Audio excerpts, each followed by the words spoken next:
Hello friends, अस्सलाम वालेकुम। आज ही हमारी वीडियो का टॉपिक है कि हम ईद उल अज़हा क्यों मनाते हैं और क्यों कुर्बानी करते हैं।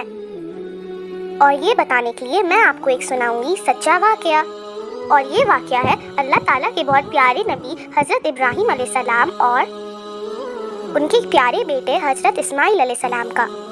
एक रात हज़रत इब्राहीम अलैहिस्सलाम ने ख्वाब देखा कि वो अपने प्यारे बेटे हज़रत इस्माइल अलैहिस्सलाम को ज़िबा कर रहे हैं।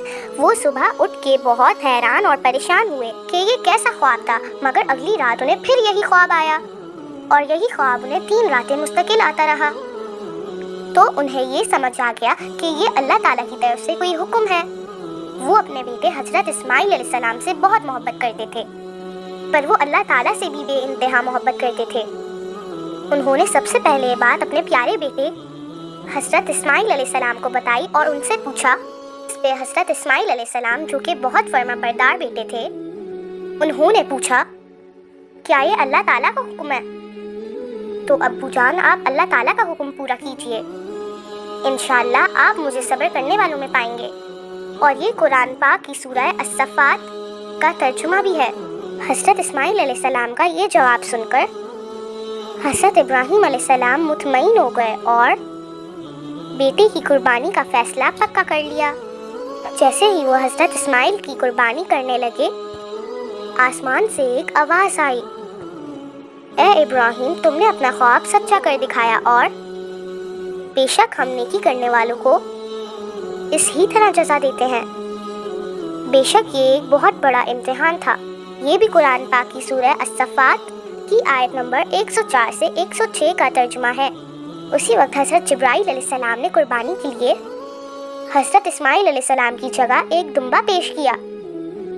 हज़रत इब्राहीम अलैहिस्सलाम ने अल्लाह ताला के दिए गए इम्तिहान में कामयाब होने पर शुक्र अदा करते हुए दुम्बे की कुर्बानी दी। उसी दिन से तमाम दुनिया के मुसलमान इस वाक़े की याद में ये अमल दोहराते हैं। अल्लाह ताला ने हज़रत इब्राहीम अलैहिस्सलाम के इस अजीम जज्बे को पसंद करते हुए कुरान पाक में फरमाया है, सूरह अस-सफ़ात आयत नंबर 107, और हमने एक बड़ा ज़बीहा उसके फ़ायदे में दे दिया। तो दोस्तों, दुनिया भर के मुसलमान इसी वाक़े की याद में कुर्बानी करते हैं और अच्छे से अच्छा जानवर कुर्बानी के लिए ख़रीदते हैं ताकि अल्लाह ताला को हमारी कुर्बानी पसंद आए। पर हमें इस बात का ख़ास ख्याल रखना चाहिए कि हम दिखावा ना करें, लोगों के सामने घुमा घुमा कर और शोर मचा मचा कर हरगिज़ ज़ाहिर करने की ज़रूरत नहीं कि हमारा जानवर सबसे बड़ा, महंगा या सबसे तंदुरुस्त है। इन सब बातों से कुर्बानी का सवाब ज़ाया भी हो सकता है कि कुर्बानी सिर्फ अल्लाह ताला के लिए की जाती है।